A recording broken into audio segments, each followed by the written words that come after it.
You've probably seen 1,000 pictures of the Dome of the Rock. It's one of the most iconic images on Earth. But we're going to look past that famous Golden Dome to explore the incredible mystery that lies right underneath it. What is this magnificent building actually protecting? I mean, seriously, think about it. Countless photos are snapped of this building every single day. It's a symbol known all across the globe. But what it's covering, well, that is far less famous and infinitely more mysterious. Because underneath that gleaming, 20-meter golden dome isn't some polished marble floor or gilded statue. Nope, it's a rough, scarred, and pitted slab of limestone bedrock, the color of old bone. The entire, absolutely magnificent structure exists for one single reason: to shelter this one unpolished stone. So let's take a closer look at what this whole sacred complex is really all about. Let's talk about the foundation stone. Yeah, this is no pristine altar. It is a raw, rugged piece of Mount Moriah that juts up about 2 meters from the floor. It's so famously rough that back in the 12th century, crusaders would literally chip off little pieces to sell as holy relics back home in Europe. It got so bad that Christian kings actually had to put protective marble slabs over it, just to stop pilgrims from carting the whole thing away piece by piece. So, you have to ask, why all the fuss? Well, the stone's incredible importance doesn't come from how it looks, but from what major world faiths believe happened right on this very spot. For Jews, this is the Even Hashitiya, which literally means the foundation stone. This is believed to be the very spot where God began the creation of the world. It's where Adam was formed from dust, where Abraham prepared to sacrifice his son Isaac, and, this is crucial, it's thought to be the location of the Holy of Holies, where the Ark of the Covenant itself rested for centuries. Now, for Muslims, this is Al-Sakra al-Musharrafah, the Noble Rock. It's from here that the Prophet Muhammad is believed to have ascended to heaven during his miraculous night journey. Believers will point to marks on the rock said to be his footprint, or even the fingerprints of the angel Gabriel, who had to hold the rock down because it tried to follow the prophet into the heavens.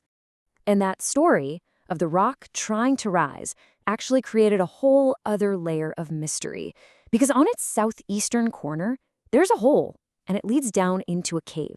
So let's go inside what's known as the Well of Souls. Okay, so to get in, you'd find that hole on the rock's corner and head down 16 marble steps. You end up in a pretty small chamber, maybe 6 meters by 6 meters. And the ceiling above you? That's the uneven underbelly of the foundation stone itself, so the height varies from about 1.5 meters to 2.5 meters.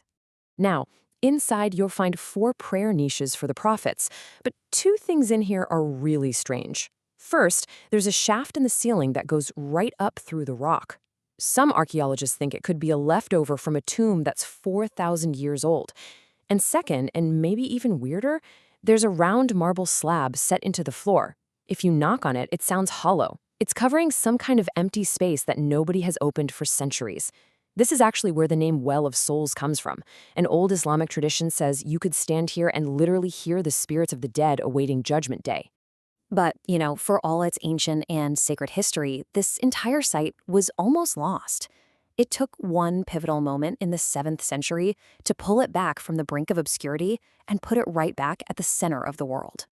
So, the year is 638 CE, and the Caliph Umar arrives in Jerusalem. He finds this sacred rock, which had been intentionally neglected by the Byzantines, buried under centuries of garbage.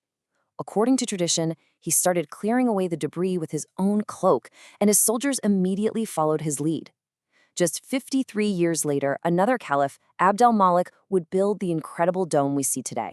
There's this amazing story about Umar. When he was invited to pray inside the Church of the Holy Sepulchre, the holiest site in Christianity, he refused.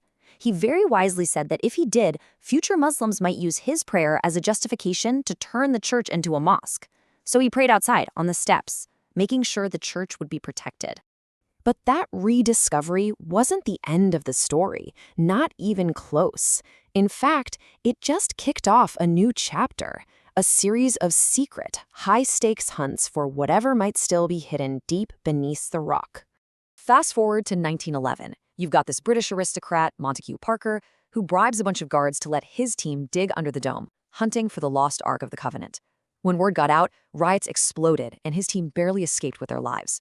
Then, in 1981, right after Raiders of the Lost Ark hit theaters, by the way, The rabbi of the Western Wall, Yehuda Getz, secretly opens a sealed passageway, convinced he was on the verge of the biggest discovery in history. His team worked in secret for weeks, but the sound of their digging traveled up through old shafts to the plaza above. Muslim worshippers heard the noise, came down through manholes to see what was going on, and a fight broke out. Things got so tense that the Israeli government had to step in. They permanently sealed the tunnel entrance with 6 feet of reinforced concrete, and it is still sealed to this very day. So what in the world were they all looking for? What secret could drive people to take these incredible risks? Well, an Israeli archaeologist may have found a stunning clue, and he didn't have to dig an inch.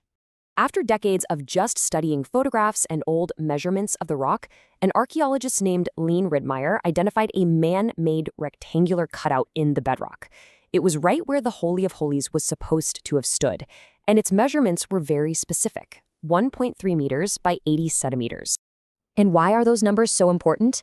Because if you go back to the book of Exodus, those are the exact dimensions of the Ark of the Covenant. It's a perfect match. If Ritmeyer's right, this cutout isn't just some random mark in the stone.